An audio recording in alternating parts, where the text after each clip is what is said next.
Tiap langkahku diatur oleh Tuhan, dan tangan kasih-Nya memimpinku.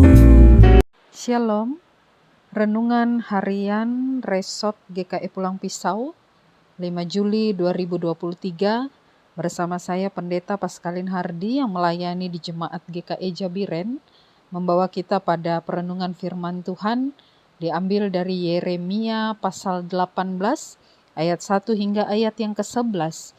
Judul perikop, pelajaran dari pekerjaan tukang priuk.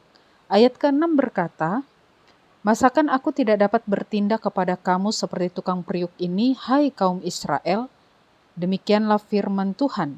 Sungguh seperti tanah liat di tangan tukang priuk, demikianlah kamu di tanganku, hai kaum Israel." Jemaat Tuhan menggambarkan kehidupan umatnya seperti sebuah bejana di tangan tukang priuk.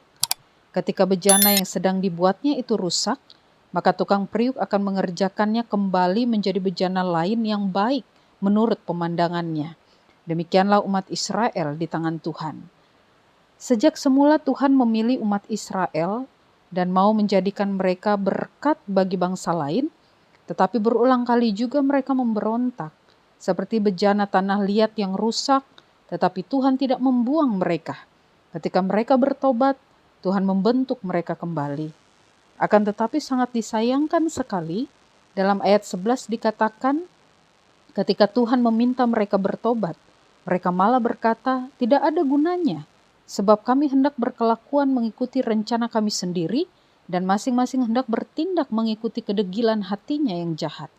Bahkan mereka bertindak jahat terhadap nabi yang diutus Tuhan, yakni Yeremia. Akibat dari dosa mereka akan membuat negerinya sendiri menjadi kengerian, dan Tuhan akan menyerahkan mereka. Jemaat Tuhan, bagaimana dengan kita? Kita semua juga adalah bejana tanah liat di tangan Tuhan. Tuhan mau membentuk kita menjadi bejana yang memiliki kegunaan sebagaimana yang Tuhan inginkan. Maukah kita taat pada saat kita dibentuk oleh Tuhan? Pembentukan tentu bukan proses yang mudah. Ada kalanya kita harus merasa sakit, karena ada kebiasaan-kebiasaan kita yang buruk yang harus dihancurkan. Ada tabiat-tabiat kita yang jahat yang harus dikikis dan dibakar. Tetapi semuanya itu bertujuan untuk menjadikan kita menjadi bejana yang berguna di tangan Tuhan. Serusak apapun kondisi kita, Tuhan bisa menjadikan kita bejana yang berharga di matanya.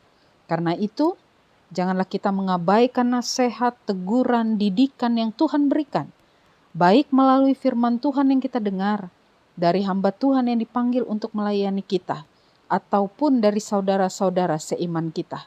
Karena Tuhan bisa memakai semuanya itu untuk membentuk hidup kita. Amin. Mari bersama kita bersatu hati di dalam doa. Terima kasih ya Tuhan Yesus atas kasih-Mu yang besar bagi kami manusia.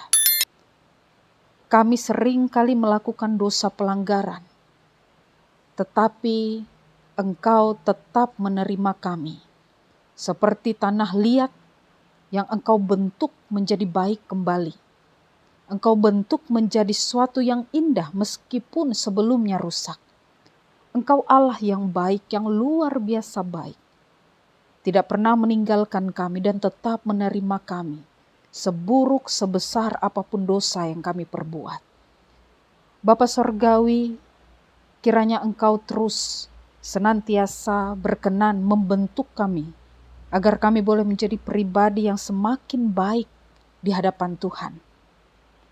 Kami boleh menjadi umat Tuhan yang taat dan setia, apapun proses yang Tuhan izinkan terjadi di dalam hidup kami.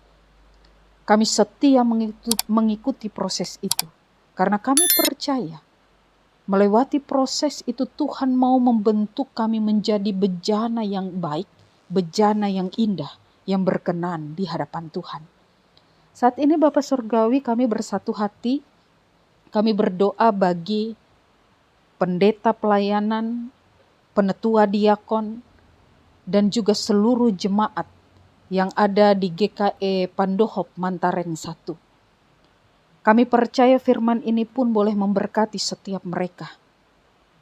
Mereka boleh senantiasa taat dan setia di dalam Tuhan.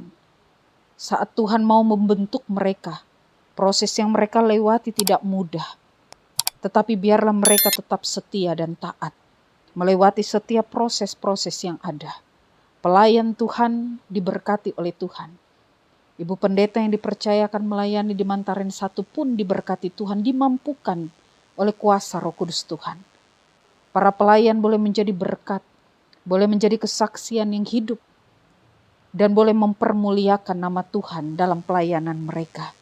Diberkatilah pula seluruh jemaat Tuhan di sana, agar mereka boleh semakin kuat di dalam iman mereka kepada Kristus. Proses yang terjadi mendewasakan iman mereka. Engkau memberkati jemaat Tuhan yang bersuka cita karena bertambah usia kelahiran dan pernikahan. Diberkatilah pula mereka yang dalam keadaan berbeban berat pada saat ini. Mereka yang dalam keadaan sakit dipulihkan oleh Tuhan. Mereka yang berduka cita mendapatkan kekuatan dan penghiburan sejati dari Engkau ya Tuhan. Bapa Surgawi, kami serahkan kehidupan kami ke dalam tangan pengasihan-Mu saja. Biarlah kehendak-Mu saja yang jadi di dalam hidup kami ini. Karena rencana Tuhan adalah rencana yang terbaik, dan segala sesuatu yang baik pula akan Engkau nyatakan di dalam kehidupan setiap umat percaya. Kami alaskan doa kami ini di dalam nama Yesus Kristus yang adalah Tuhan dan Juru Selamat kami, dan yang telah mengajarkan kami berdoa demikian. Bapa kami yang di sorga, dikuduskanlah nama-Mu, datanglah kerajaan-Mu, jadilah kehendak-Mu di bumi seperti di sorga. Berikanlah kami pada hari ini makanan kami yang secukupnya, dan ampunilah kami akan kesalahan kami, seperti kami juga mengampuni orang yang bersalah kepada kami. Dan janganlah membawa kami ke dalam pencobaan, tetapi lepaskanlah kami daripada yang jahat, karena Engkaulah yang punya kerajaan, dan kuasa dan kemuliaan sampai selama-lamanya. Amin. Tuhan memberkati engkau dan melindungi engkau. Tuhan menyinari engkau dengan wajah-Nya dan memberi engkau kasih karunia. Tuhan menghadapkan wajah-Nya kepadamu dan memberi engkau damai sejahtera.